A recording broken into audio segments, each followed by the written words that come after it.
முருகா, என்ன ரொம்ப பசி ஆயிடுச்சா? வா அந்த பக்கம் வா. ஓம் சரவணபவ நம சிவாய. இந்த யுகம் கலியுகம் எல்லாருக்கும் தெரியும். ஆனால் இந்த யுகத்தில் பார்த்தீங்கன்னா பக்தி என்பது கடவுளை தேடி இருக்கிறதா இல்லை குருமார்களை தேடி இருக்கிறதாங்கிறது நிறைய பேர் சந்தேகம் இருக்குது. ஏன்னா ஒரு குரு இறைவனை உபதேசம் பண்ணுறாரு அப்படின்னு வச்சுக்கோங்க, ஒரு சாமியார் எடுத்துக்கோங்க, யாரை வேணாலும் எடுத்துக்கோங்க.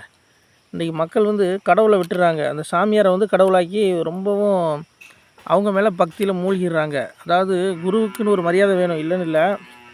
ஆனால் கலியுகத்தில் எப்படின்னு எனக்கு தெரியலை. ஏன்னா பகவானே சொல்கிறாரு, கலியுகத்தில் என்ன நடக்குமா, பொய்ச்சேத்திர குருக்கள் பூமிதனில் மேவிடுவாருங்காரு. பொய் உபதேசம் பண்ணக்கூடிய உபதேசக்காரர்கள் நிறைய பேர் வந்துடுவாங்க பூமியில். அவங்கள நம்பி மக்கள் பின்னாடி போவாங்க. அவங்க என்ன பண்ணுவாங்களாம், தன்னை கடவுள் மாதிரி பாவிப்பாங்களாம். கடவுள் மாதிரி நம்ம இருக்காங்க. வா, ஏன் என்னாச்சு, போதுமா? இந்தா வா வா வா சீக்கிரமா. அப்போ அவங்க தன்னை கடவுள் மாதிரி பாவிச்சுக்குவாங்களாம்.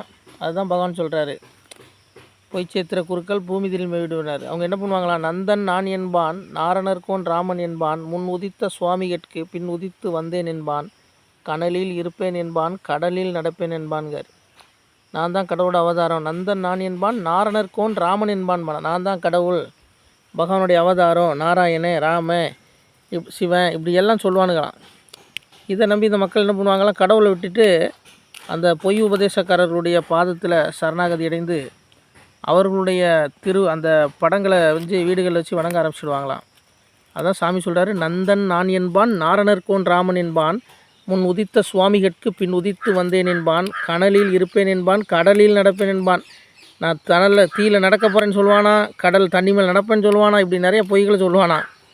இதை நம்பி இந்த மக்கள் அவர்கள் பின்னாடி சென்று அவருடைய அந்த பொய் உபதேசத்தை நம்பி கடைசியில் நரகத்தை அடைஞ்சிடுவாங்களா. அதனால் தயவுசெய்து குரு வழிபாடு வேணும், அதுக்காக நீங்கள் வேண்டான்னு சொல்லலை, கடவுளை மட்டும் வணங்குங்க.